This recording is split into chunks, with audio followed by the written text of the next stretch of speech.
Hello, everyone, and welcome back. Today we are looking at the Cobra Hydro Sled. So this is the first one that we have from 1986.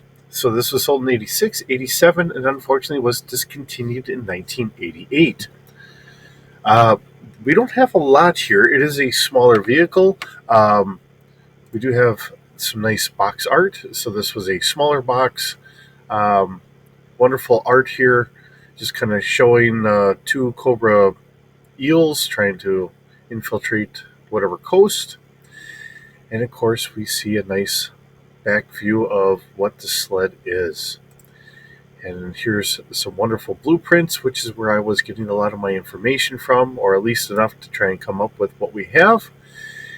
And as always, there's enough of these, and because I never got these when I was a kid, so uh, put them together is very much like putting a model together. So um, let's see. Easily broken or lost pieces. There are two red missiles and a red harpoon gun that are small and easily lost. There was no extra variations of this. And let's see, the vehicle mold was reprinted or retooled for the following vehicles, and there's nothing really here. Um, so I don't think there was anything else done. And oddly enough, in '86, this was $1.89. So another small vehicle for mom and dad to get, the kids, whatever. Um, but there we are. All right. So as we look at this, as we bring it into our GI Joe Star Wars universe, um, this is at speeder scale. I figured that was kind of fitting. It is roughly about 8 feet long, has a crew of one, passenger of one, because we have our driver, our passenger, however that works out. Maybe it's controls in the middle for either one of them. Um, I really don't know what to say for cargo, so I just put down 45 kilograms just as a generic uh, weight capacity for extra cargo. Uh, I give it a one half coverage because I figured if you're looking through this, you're kind of covered, but anything in the back, probably not so much. It is surface range. Obviously, it's not flying or anything else. And I give it a 1D plus 2 for maneuverability, just a little bit below what our average would be. Um, Being kind of small, looking at the slits you're kind of looking through to try and see may not be the best. I don't know exactly. It says it's going about 32 knots, which equates roughly to about 37 miles an hour, I guess. Um, I know I was looking all that stuff up when I was doing it. Whether I got it right or wrong, I don't know offhand. Um, I gave it a body strength of 3D. Now, I don't know exactly why I was giving it a 3D. Something like this, I don't know if it should really get a 3D or not. I was thinking probably if it's carrying these kind of missile torpedoes, uh, torpedoes is what they're being listed at, they might give it a little extra strength, but I'm not 100% certain.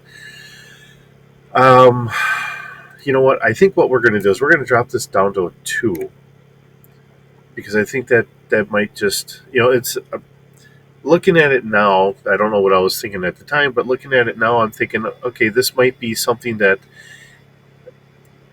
very easily could be a throwaway vehicle. It gets you to where you need to go. It does have some armament on there to try and get you there and attack something, but beyond that, if it's lost, it's lost. Um, Maybe even it should just get knocked down to a 1D, but I don't know. We'll leave it at 2D for now.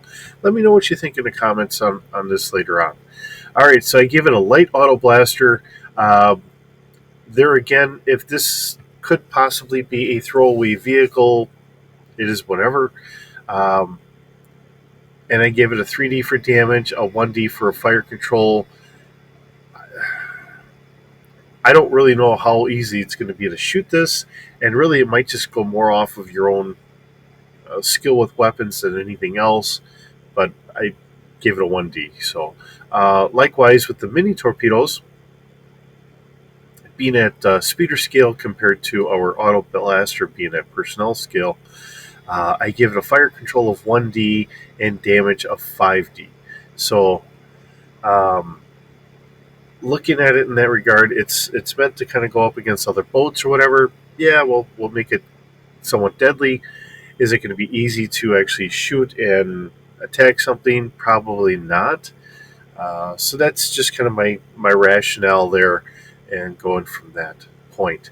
Um, it's an interesting little sled that they had developed. I don't know if I ever remember seeing this in GI Joe as the cartoon.